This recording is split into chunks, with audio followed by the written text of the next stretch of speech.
Welcome to PhD with Women on It, Hack the Future. My name is Beata Young, and today's PhD Positivity Hack delivered will be by our guest Jennifer Arthurton. Topic: How to smash through age limits and chase your dreams. Episode 138 starts here.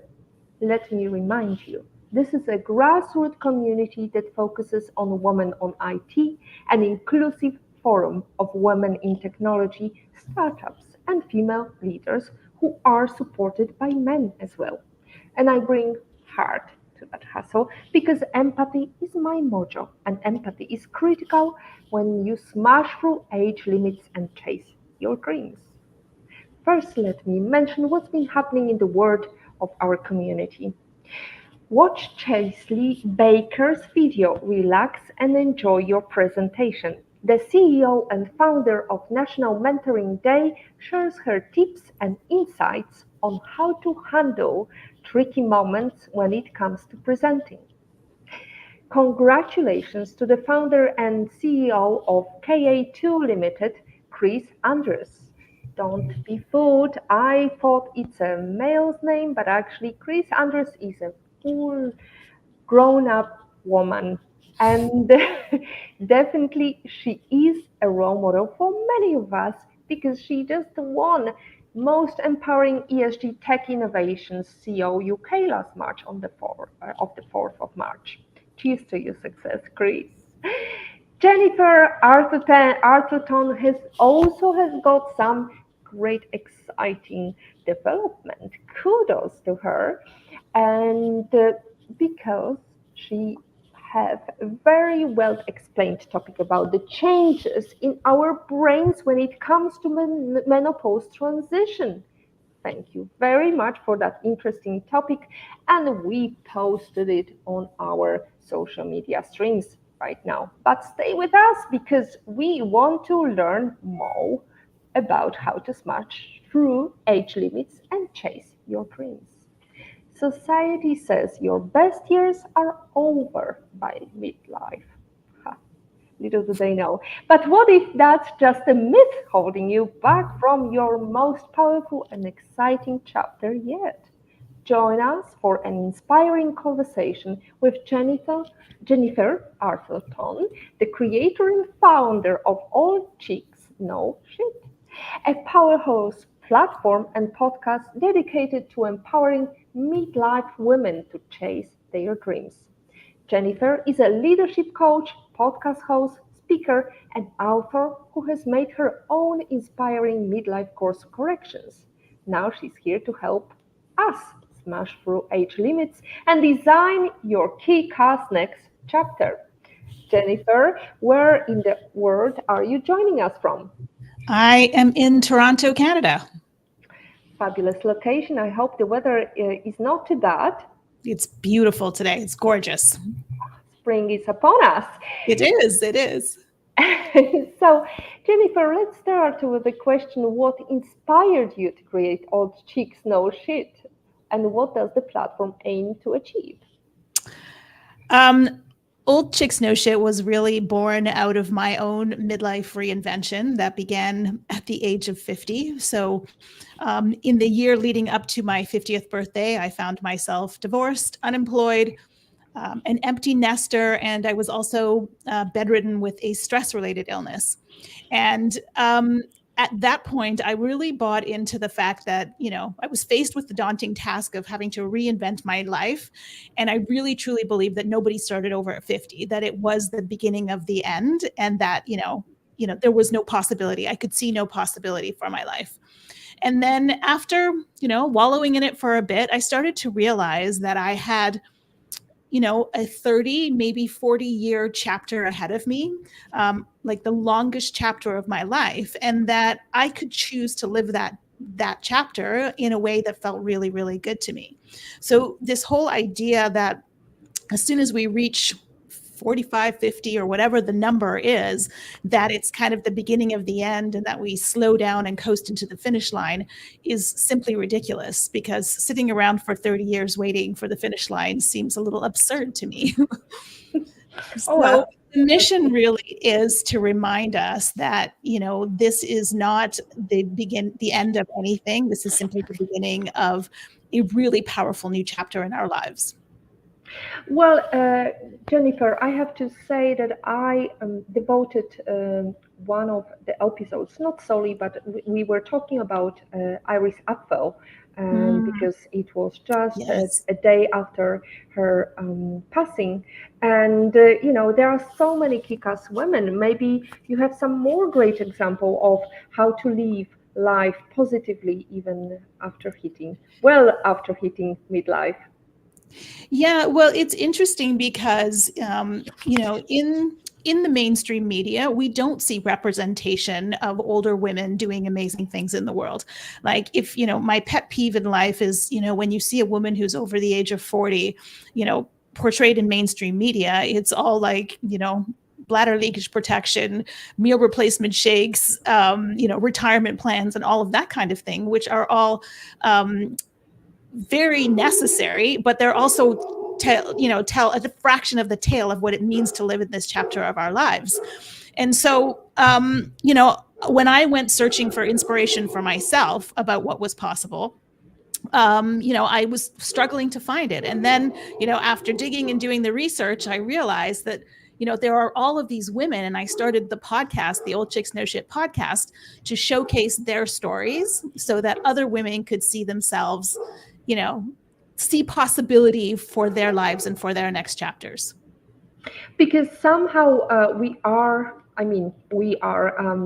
call myself also almost midlife. I'm 47, but maybe you should define what is the midlife age. When does it start? Well, I mean, really, midlife is an arbitrary number, right? But most of the followers, like most of my followers and the people in my community, are anywhere from like 45 to 65, some even older than that. So it really is kind of it's a self-described chapter of life, I think, where you start questioning, a lot about, who you are and what's important to you and what do you want for the rest of your life. So, in some cases, women are reporting, losing their jobs in their late 40s and struggling to get back into the workforce. And in other women, maybe it's 60 or 55 or whatever it is. So it is a little bit of a self-described chapter, but generally it's anywhere from 45 plus. Great. As I mentioned, I'm 47. Are you open book when it comes to your age? Absolutely. Yes. I am 58. I can't believe that. Anyway, and I don't mean, to flatter you to make the good lining for the conversation. So, but I wanted to ask you, go a little bit deeper and talk about your own journey of Mm, making midlife course corrections and how yeah. did it lead you to where you are today? Yeah. When I went through what I call my midlife crisis, which, actually I look back on and it was a huge gift for me, and I'll explain more about that. But, when I found myself, divorced, unemployed, an empty nester, and bedridden with a stress related illness, what happened to me was that every identity of who I thought I was in the world, so wife, mother, corporate executive, and at the time I was big into physical fitness, like all of those identities were literally stripped away from me in a very short space of time. And, as I started thinking about, what I wanted next for my life, I realized that I actually didn't know who I was, like who was the woman underneath those roles and titles that I played in the world. And so that realization set me on a very deep personal and spiritual development journey, really, to figure out who I was, right? Like, who was this woman? And then from there, it was, what do I want? So the journey of getting to know myself was really about going inwards and listening to my own voice, because like me, many of us were given the script of life very early. It says, be a good girl, go to school, get good marks, get into a good college, get yourself a good job, work your way up the ranks, somewhere in there, stop, get married, have some kids, and, live in a nice suburban neighborhood. So I did all of those things. I checked all of the boxes, but nowhere on the list does it say to check in with yourself. And as women, we are so cultured to see our value in what we do for other people, our ability to have kids, our bodies, all of that type of stuff, right? That we often lose connection with who we are on the inside because we're so focused on everything that's happening on the outside. And, the answer to the question, what's next and what do I want for my life, is based on what's true and important to me. And so really it's an inside job to figure that out, to get to know who you are and what it is that's important and true for you. And are you happy with who you are and what's important to you? Yeah. Interestingly, I really like the woman that I've discovered underneath all of those roles that I played. I've learned a lot about myself, and, I always say that this chapter of life is about returning to authenticity, like to the core of who we are as human beings. And so it really is about shedding all of those masks and those roles and obligations that define us, and coming back to like what's in our hearts, like what is true for us again. And when we align with that authenticity, it feels really, really good, like to be in alignment with who you truly are.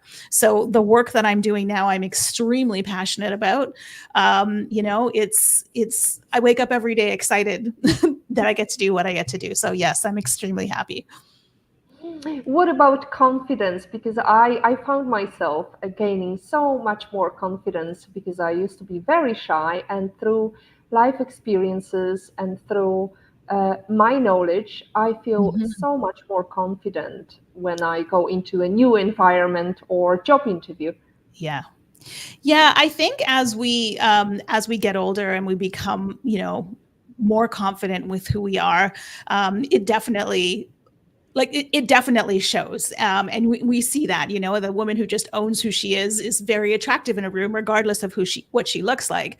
But, I call midlife, it's kind of like it's a double-edged sword. It's called what I call the midlife paradox, in that we are more confident in who we are, but we also doubt ourselves more than we ever have, because we no longer are fit in with the cultural ideal of the perfect women. Like, our bodies are changing, our faces are changing, we're getting gray hairs.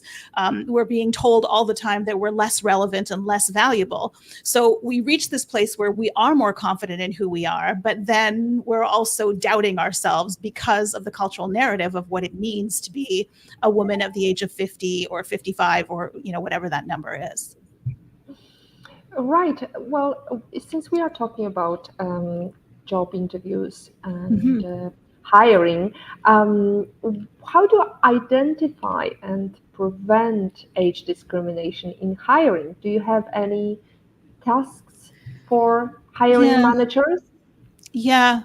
I mean, so much of what we have going for us, and hence the name Old Chicks Know, so KNOW, is the value of our knowledge and our experience, and which is what produces wisdom, right? And so being able to focus in on not how many more years is this person going to have in this career, or anything else that might be associated with age, but really focusing on like, what is the value that this person can deliver today?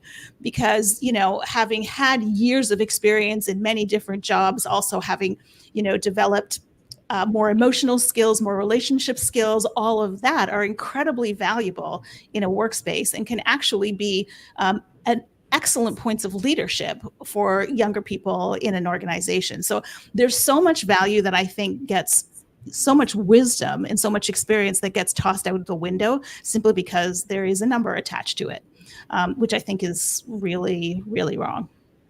Stupid. Let's call Yeah, it by yeah, name. yeah, yeah. Yeah. Okay. So, how do you address the societal myth that suggests our best years are behind us by midlife? Ugh. This is where it comes back to, I say this all the time, that midlife is actually the most powerful chapter of our lives yet. Because, as our kids need us less, so we're being pulled in many less directions. Maybe our careers are on autopilot, relationships maybe are on autopilot, or maybe we've eliminated some relationships from our lives. But what happens is all of that energy that we have expended outside of ourselves, so in raising families and building our careers and all of those types of things, right? When we can start to recollect that energy, like to pull it back to ourselves and to start to focus that on what's important to us, it is a very, very powerful place to be. And I see this all the time in my community, in the groups that I run, is that midlife women are focusing their time on energy on things that are literally going to change the world. So the beautiful thing is that, they're not making moves or, changing lives and careers because for fame and fortune and money, which, don't get me wrong, everybody should be absolutely well paid for what they do, but they're doing it from a place of wanting to make a difference, right? Wanting to solve a problem, to make life better for somebody, to change something within our society. And, they have all of the knowledge and the experience to do that. And so it becomes a very, very powerful time of refocusing energy to what is true for us, what's important to us, and, and what kind of a life do we lead? What kind of legacy would we like to leave? But also it's probably through our empathetic genes that show us what needs to be fixed and what needs to be taken care of, because the biggest problems are shared problems, the ones that nobody owns but everybody is affected by. Right, exactly. Now, what are some common challenges or limiting beliefs that midlife women face when pursuing their dreams? And how do you help them overcome these obstacles? Yeah. So often, we as human beings, we put ourselves in boxes, right? So we tend to think of ourselves as I'm just this or I'm just that, right? Because that's based on, our experience. In fact, I heard it articulated so beautifully by a man named David Fries on an event that I was attending, where he said, if you focus on, changing your life from a place of experience, you're going to see what you already know. But if you focus on making changes to your life based on possibility, you're going to see things that you never see before. And for some of us, opening the doors to possibility when we've been in a box, I'm an accountant, I'm, whatever it might be, we see ourselves in that box and we can't see possibility outside of that. And so really going inside again to explore all of the different parts of who we are, right, can allow us to be able to see other possibilities for things that we might not have considered before. And, when we can unpack those stories and unhinge ourselves from how we've been for the last maybe 10 or 20 years, like we're used to being experts in our lives, right? By the time we get to be in our late 40s and 50s, and having to start over can feel very vulnerable, very scary to have to adopt a beginner's mindset. And so, being able to get ourselves to the place where we're willing to explore, where we're willing to keep learning, where we're willing to see possibility, is how we can open doors to new things, to different things that we might not have ever seen before. And so really it's about challenging our beliefs. Like, we are so much more capable than we ever give ourselves credit for. And it's about challenging the beliefs that we have that hold us back. Can't hear you.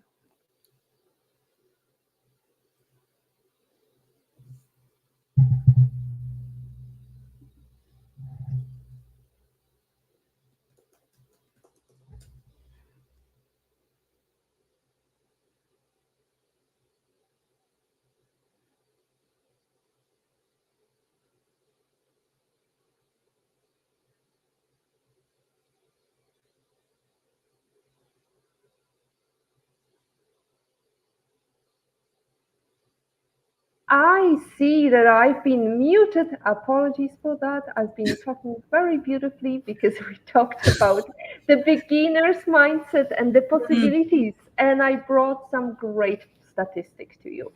A study of 2.7 million startups in the United States showed that a 50-year-old founder was almost twice as likely to enjoy business success as a 30-year-old founder.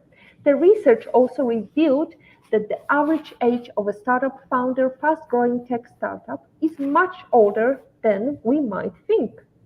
It is at 45 years old. Yes, I love that. Beautiful. Do you have some stories who you invited of exciting career women or women who started at midlife? Yeah. One of my favorite things to do is the podcast because I get to have conversations with these incredibly inspiring women who are, chasing their dreams. One that comes to mind is a woman by the name of Melissa Davey, who left a very long career, I think, in the medical insurance industry, and decided to follow her passion for making films, making documentaries. For her entire life, she'd been interested in the film industry. She had never made a film. And then, when she got to, I think it was her late 60s, she decided that, like, if not now, when? And she set out to make a documentary. She released a documentary last year called Beyond 60, profiling 8 women whose, their lives and insights beyond the age of 60. And she's just about to release another documentary film. So she went from being a corporate executive in the insurance industry to becoming a documentary filmmaker, in her late 60s. So incredibly inspiring. And this was a perfect example of having to adopt a beginner's mindset. I mean, she told me that every morning she woke up and asked herself, like, what do I need to learn today? How can I learn this? And who can I get to help me, learn what I need to learn? So incredibly inspiring. And there's so many more of these stories on the podcast for sure. Oh my goodness, I just checked. Beyond 60 is definitely something to follow through, your audience. There is a great quote you use: if not now, when, but also if not me, who? Right. Yes. There you go. That's a call for action, ladies and gentlemen. We've got a lovely comment coming from our audience. Thank you, Olga Vesina. It's a great show, she says. And we have also IP of it, in Patrick's opinion. Great show. The funny thing about the youth entrepreneurship notion is that it has only existed since the advent of the internet. In my childhood, I presumed, being naturally entrepreneurial, that it was a young person's game. And actually, in those days, the average age for entrepreneurs to start a business was in their 50s.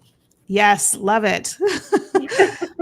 So what changed? What really changed the narrative that it is believed that it's a young people's game?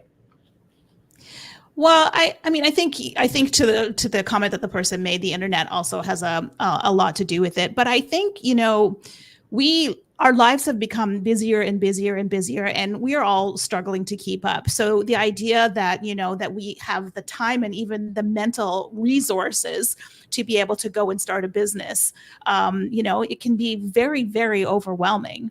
And, especially when we are, we have families and, we are, providing for our families, and we need a certain level of income, all of that type of thing. It's very, very difficult to go back and to start over. Like, you have to have a really good savings, you have to have a plan, all of those types of things. I think when we lived simpler lives, it was maybe a little bit easier to start something on the side, but I think we are all so stretched keeping up with busy lives today that it makes it seem a lot more difficult, I think. Is there any word of encouragement to those women, these chicks who fear having a midlife crisis? And I think I said this at the beginning of the show. This is not the end of anything. It is simply, the beginning of a beautiful new chapter in your life where, you get to, if you have a long held dream or a desire or something that you've been putting on the back burner, this is the chapter where you can bring it to the forefront and, to fill that part of you. Because I always say, our dreams and desires are not random. They're parts of us that are wanting to be expressed. And, to live a full life would be to explore all of the different parts of who we are, because we were never meant to be the same person from the beginning to the end of our lives. We were meant to explore that, all of the parts of us in the different chapters of our lives. And so, those dreams are the keys to exploration of parts of us that we might not have a relationship with. Maybe we knew at one point, but we lost touch with.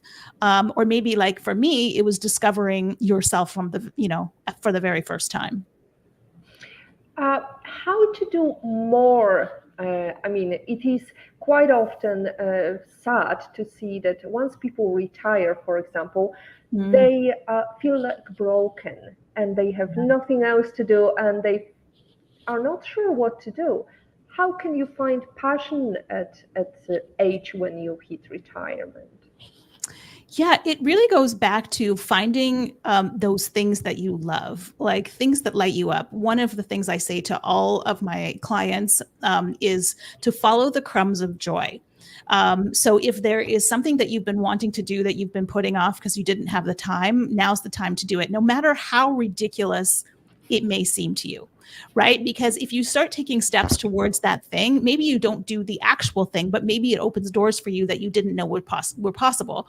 And so it's like leaning into possibility, to exploring those desires that you have. So, if you want to become a race car driver, maybe go spend a day at the track, right? Maybe just, go drive a car on the track, things like that. But just start opening the doors to those things that really light you up. Because when you're in that space of being really lit up from the inside out, you can see possibility for things that you might not see before. Why would you not see it before? Why is such belief that you may not see some things? Maybe they already have a plan, but they never had the courage, and they still don't have the courage. How to tackle that? Yeah, I always say, take the tiniest step that you can in the direction that you'd like to go. So typically as humans, we're very all or nothing. It's either I'm doing the thing 100% or I'm not doing it at all. But sometimes we can hack our brain, hack the fear mechanisms in our brain a little bit by taking, tiny steps in the direction that we want to go. And it is amazing how far tiny steps will take you, because one day you'll look back and be like, wow, look how far I've come. But you're doing it tiny step, at tiny step after tiny step. And, your brain is less likely to sound the alarm bells, right? When you take tiny steps than if you try to jump into something, and that will definitely increase your fear. Oh, absolutely. Small steps Yeah. lead to big accomplishments. Yeah. How can midlife women leverage their unique experiences and wisdom to create a fulfilling business? I love that. Again, I think it comes back to, following your passion, follow what lights you up, what feels really true and important to you. Because when we are, again, as I mentioned, when we are aligned with, who we are and what matters to us, we will have a lot more energy, a lot more resources to be able to, keep taking those steps. Because, the journey to starting a business is not an easy one. It requires you to show up every day in spite of fear, in spite of doubt. And having something that you are passionate about to kind of pull you forward on the days where maybe you're struggling with doubt and belief, is really, really important. And like I said, midlife women are very driven by a sense of meaning. I've heard it described that for men, midlife is a crisis of identity. And for women, it's a crisis of meaning. Like, what does my life mean? Like, what legacy am I leaving? How am I impacting the world? So finding that thing that's important to you, important enough to you that it'll keep pulling you forward, I think is really important. And again, open the doors to possibility and adopt the beginner's mindset. Like, start from the very beginning. What do I need to learn today? And how can I learn that? And do you have some tools or practical strategies that our viewers could use, even if they don't hit that midlife? Yeah, absolutely. I think, connection with ourselves and like understanding who we are is really, really important. And I encourage all of the women in my community to spend some time building that relationship with themselves. So I encourage them to spend time in what I call the 3 S's. So silence, stillness, and solitude. Because in silence, stillness, and solitude is where we can hear our own voice. So, we're usually pulled in 99 directions every day, and we fall to the very bottom of our to-do list. So spending even 5 minutes with yourself in the morning, maybe it's having coffee in silence before your house wakes up, or going for a walk in nature, or, just spending time with yourself to check in and ask yourself. You could ask yourself questions like, how are you today? What are you feeling like? What would you like today? How would you like this day to go? Like all of those types of things, just to be able to hear your own voice before you get sucked into the busyness of life. And so regardless of where you are in life, I mean, if I had done that a lot earlier, maybe I wouldn't have gotten to the point where, I was 50 and completely disconnected from who I was. But checking in with yourself to see what's important to you and see what matters to you and what you need, I think is just critical for everybody. And do you advise to do it every day or as often as possible or once a month? I say to do it as often as possible. Ideally, if you can spend 5 minutes a day, if that's available to you, or 2 minutes a day, but just to start somewhere, right? Just to develop the practice. And, it doesn't need to be, a long, very in-depth 20-minute meditation. It can be literally sitting for 5 minutes and focusing on your own breath, just to kind of connect back in. So it doesn't need to be something big. Again, it's like tiny steps. So if you have 2 minutes available to you, then do it in 2 minutes. If you have 10 minutes, great. If you want to go for a 15-minute walk, better yet. But to try and build up some kind of regularity and consistency so that you are building that relationship, because it really is just like we would spend time with another person to build a relationship. It's about spending time with ourselves and being able to hear ourselves. And as an age coach, what can people benefit from your advisory work? Yeah, what I spend most of my time working on with people is around mindset and belief, because as I said, we all come into this with a very preconceived notion of who we think we are and what we're capable of, and so the clients that come to me know they want something different for their next chapter. They know they want to make some kind of a change, but they're struggling for the what and the how. So really it's about understanding, what are the beliefs and mindset that are standing in the way of this, and how can we move those to the side so that you can see that you have everything you need. Because I truly believe that our life, like every experience that we have had up to this point, is exactly what we need to take us to what it is that we want. So it's just really understanding, being able to kind of, step back and see ourselves differently. One of my favorite sayings is, you can't read the label on the jar from inside the jar. And so it's my job to help reflect back to people their own capability to be able and to help them see the possibility, to open the doors to possibility so that they can start creating something different for their lives. So in other words, it's again practicing that silence, stillness, and solitude, but more in a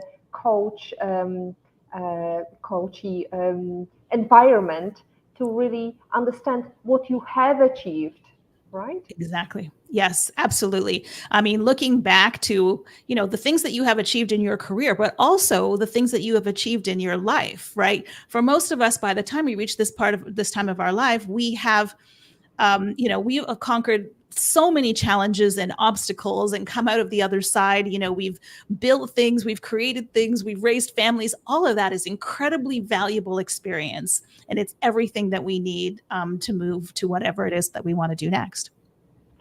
And and here's another one, Jennifer, because we tend to hold on to the toxic residue, and toxic, I mean, in a sense Mm. of it is not helping us, because the fact that you were being denied a promotion or being denied a Yeah. job or you were laid off, that is something that is preventing you so many times from focusing on the positives.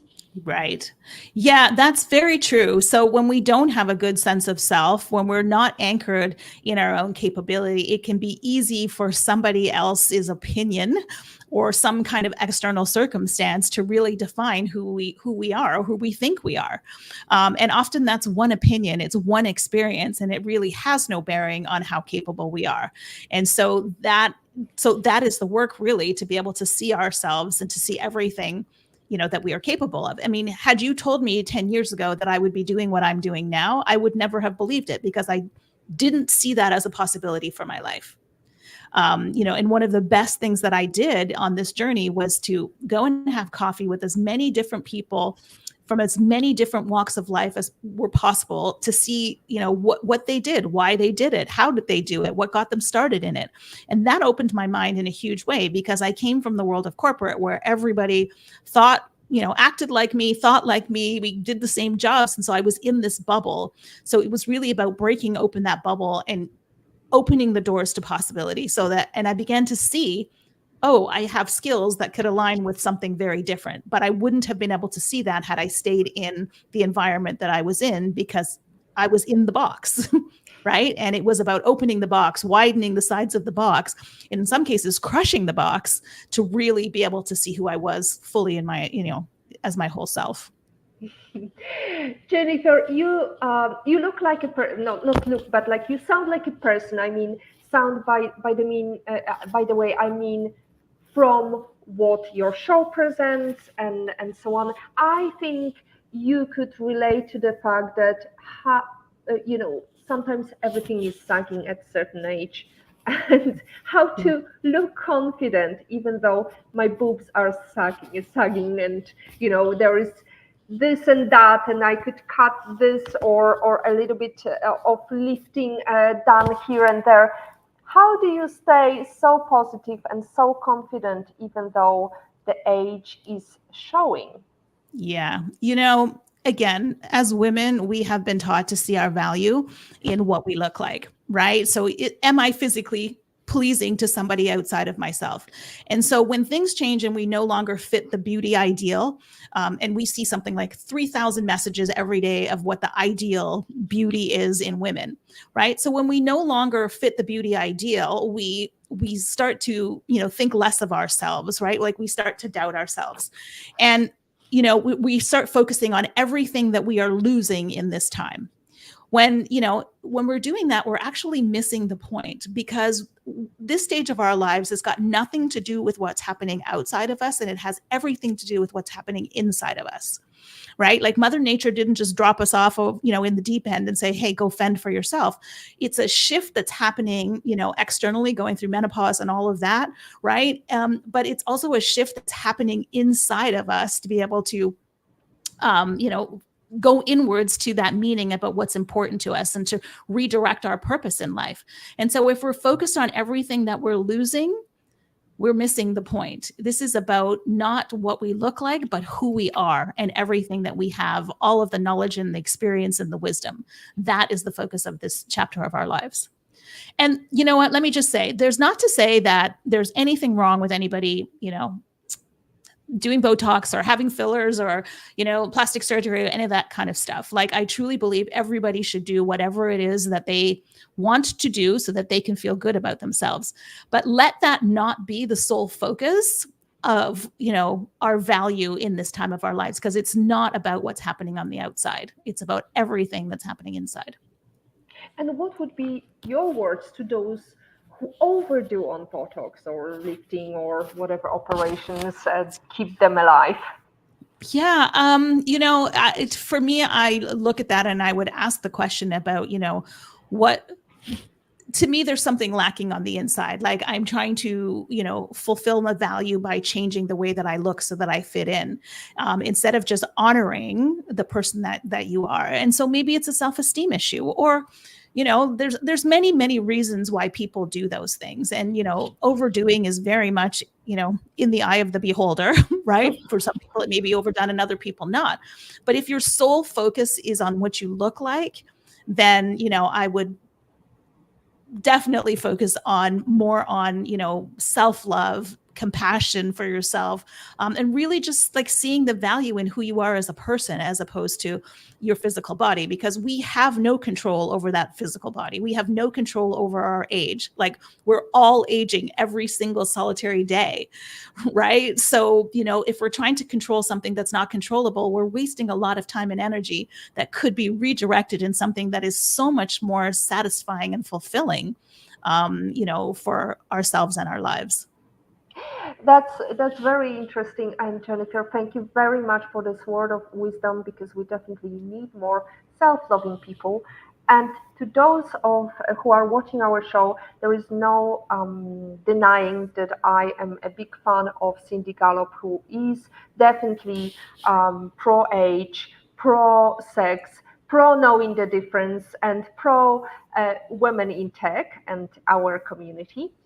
And her great line is actually, because she's working in the marketing industry, is marketers overlook over the fact that we have more money to spend. They Yes. advertise to the younger generation, whereas it's our generation who have the Yeah. means to spend. Why is that? Why do they overlook us? Any idea, Jennifer? Yeah, that's an interesting question, especially when, like you said, we have more disposable income than any, than any age cohort in history. And we make 95% of all buying decisions. So it really is sad that we get overlooked because, again, I think there is this notion of being less relevant, less valuable. And, they want to spend their money on what's glitzy, and what looks good. And so I mean, I don't fully understand it, no, but I think it's a big miss. It's a really big miss. And it's, I think, something that is changing. I think we're starting to see, a more diverse, population in marketing and mainstream media, but there's still a lot of work to be done around, the aging population, because, like I said, my pet peeve is the fact that age is represented by, meal replacement shakes, bladder protection, and retirement plans. All valuable, all necessary, but it's a tiny, tiny fraction of the story. Absolutely. It's a very good advice. I hope marketers take notice. And let's go into the soft skills. What do you believe are the five soft skills all career driven females, regardless the age, should have? Five specifically career skills. It could be entrepreneurial skills as well. Yeah, I think first of all, knowing who you are and what you want. So really, yeah, having a solid foundation in yourself for sure. Working on, especially if you're going for a promotion, if you're building a business, if you all those kinds of things, again, rooting yourself in all of your accomplishments. So look back, create, the I'm a rock star list of all the things that you have, accomplished and done to this day, and read that over and over again to remind yourself, how truly badass you are. I think also, just being able to recognize the thoughts that are holding us back, right? Like, what are challenging the beliefs that we have about ourselves, and asking ourselves, are they really, really true? And then dismantling those, challenging those beliefs, because 99% of the time, the stories that we tell ourselves about ourselves are not true, and that comes back to the reading the jar from the outside, right? And then dreaming big, like I think it was Oprah who said that dream the biggest version of your life, because you will become who you believe. So like, aim big, and even if you don't get there, you will be farther than you would have you aim small. And honor the fact that as women, we're powerful. We are not little men. We have our own different strengths, and ways of doing things that are incredibly valuable and very needed. And I think owning the fact that we are women and that we might do things a little bit differently than men, I think is really important. Now, Jennifer, you talked about your podcast a lot. Mhm. Is there any other resources like groups or whether online, offline, that you would recommend Yeah. for those who would like to be part of a bigger movement? Yeah, absolutely. One of my favorite things right now that I'm doing is a group called the Maven Collective. So, this is specifically a group of midlife women who are in the process of reinventing themselves, reinventing their careers, starting businesses, and who are coming together to support and inspire each other for accountability, and because it can feel like a very lonely journey sometimes, if you're branching out different than your friends and your peers, and maybe your family doesn't understand. And so being in a group with like-minded women who are on the same journey as you is so incredibly important. And I truly believe, and I've believed this all my life, that we are so much better, we get so much further as a collective than we could ever on our own. So that's the thing that's really exciting me right now. Oh, absolutely. If we talk about collective, I cannot overlook more comments here. We've got comment from Patrick again. Poised, intelligent, lively, experienced women of substance with achievements. I see my idea of female beauty in a delightful stereo on the PhD screen in front of me. Go Beata and Jennifer. Thank you so much. That's kind of Thank you, you. Patrick. And Olga Vasina, it's an interesting point, Beata. Example, if you look at Argentina, where young women have even less disposable income, the fashion industry is traditionally oriented towards ladies aged at least 40 plus and often 50 plus, as they are fabulously discerning and frequent buyers of fashion with the Mhm. cash to pay. There you go. And we have a comment from Mary. Amazing episode tonight, Beata and Jennifer. A lot of wisdom and self reflection. Thank you, Mary. Stay with us. It's not over yet. We've got Jennifer for another 15 minutes. Now, Jennifer, uh, I know that you couldn't be where you are if it wasn't for help of some people. I mean, of course, you could be.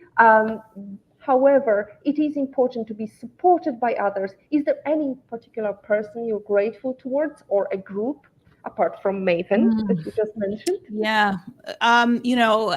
Help is incredibly important. We were never meant, to do this life on our own. So, from the beginning of my own reinvention journey, I made sure that I always had a coach or a mentor.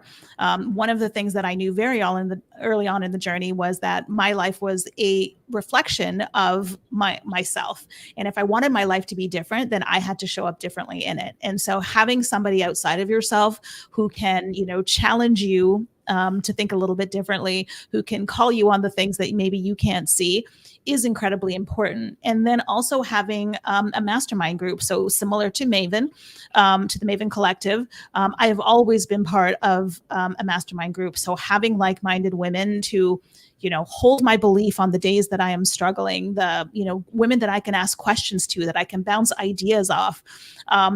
Absolutely necessary. Doing it alone. Could we do it alone? Absolutely. Should we do it alone? I recommend not. I think it's so much more satisfying, and I think you get so much farther faster by doing it as part of a group or having that support to help you, overcome the obstacles and setbacks, because there will be along the way. I mean, that's life.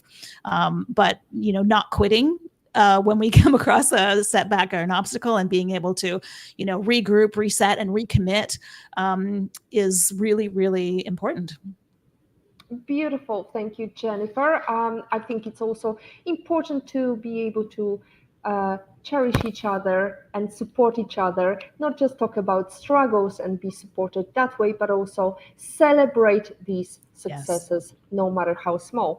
Are you working on any new success, Jennifer, right now? So there is a book in the works, for sure. And one of the things that I'm looking at is starting a charitable organization to be able to support women midlife women who are looking to, reinvent themselves in their lives. Because I read a stat a little while ago that said that women are 80% more likely to be impoverished in retirement than men.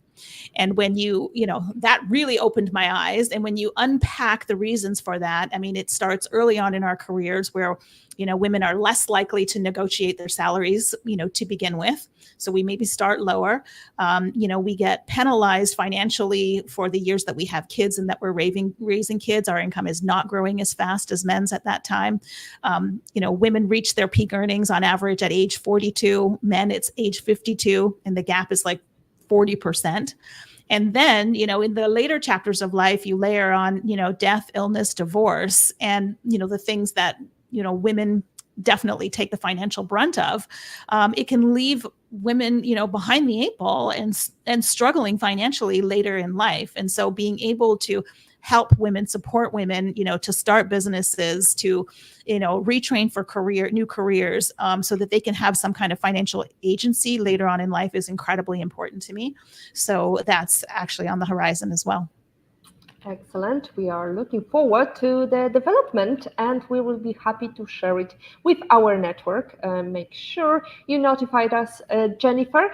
And I recommend to everybody also our previous episode that was devoted to the age issues, and it was called Embracing Your Bonus Years as a Time to Grow, Learn and Evolve with Dorian Mintzer.